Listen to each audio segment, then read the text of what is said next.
Hey YouTube, day 2, video number 3. Just made a video about agreeing to disagree, and somewhere along the lines I started talking about something that brought another point to mind.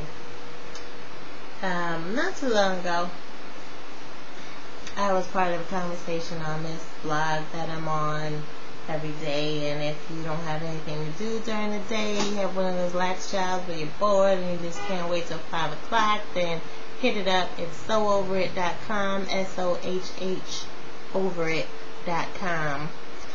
A guy was talking about his shortcomings.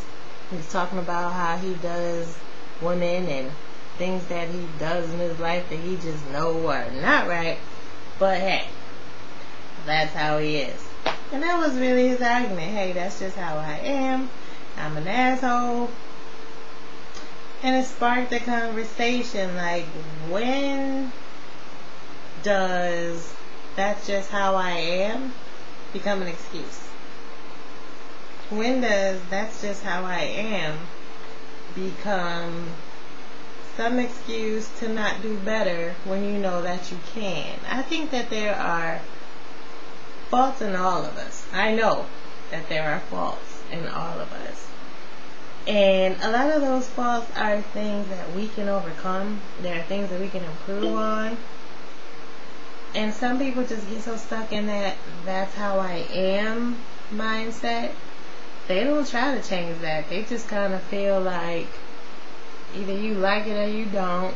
And to an extent, there's some, credibility to that. I think that there are certain things about you that are not necessarily faults. Just because someone doesn't like something about you doesn't make it a fault. It's just something that's not that person's preference.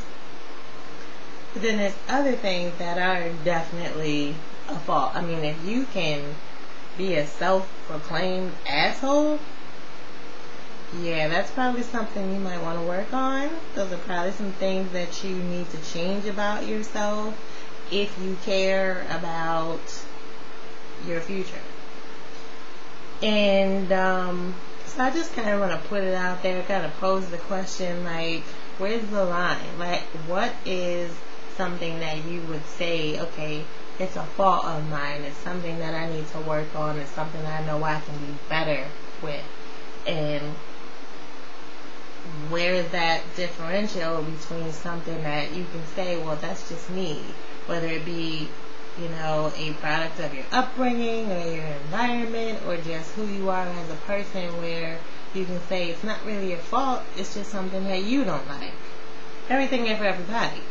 So, I might like a guy who's funny. The girl next to me may think that a guy who's funny is a clown and is not serious enough for her or what have you. Like, it may just be a matter of preference. But where do you draw that line between something that you should really change about yourself and something that is just a matter of preference with the people that you deal with on a day-to-day? Like, does it have to be something that you can see and touch, smell, and actually feel taking some sort of toll on your life? Like, what is it that is the differentiating factor between that's just how I am and something that's really a fault that you should work on? I would be very interested to hear what people think about this, because I think that there's a lot of people out there that's delusional. I think that a lot of people are in denial about themselves. Some people look in the mirror and they see something completely different than what the rest of the world sees. And that's not necessarily on a physical level, sometimes, but not necessarily always. Sometimes it's just, a matter of perspective, where people see themselves a way that other people don't really view them. And that can be positive or that can be negative. Like, people can see you in a better light than you see yourself, which I think is sad, but I think that some people just really need to get out of that funhouse mirror and see their actual reflection. And so I'm just wondering if anybody else is taking the time to think about that, taking the time to think about the things that people have negatively said about them, or maybe even positively said about them that just really weren't true because they have some facade up or what have you. I'm just wondering if anybody else has ever thought about that. What is your take on that? When does, well, that's just me, become an excuse? Call back.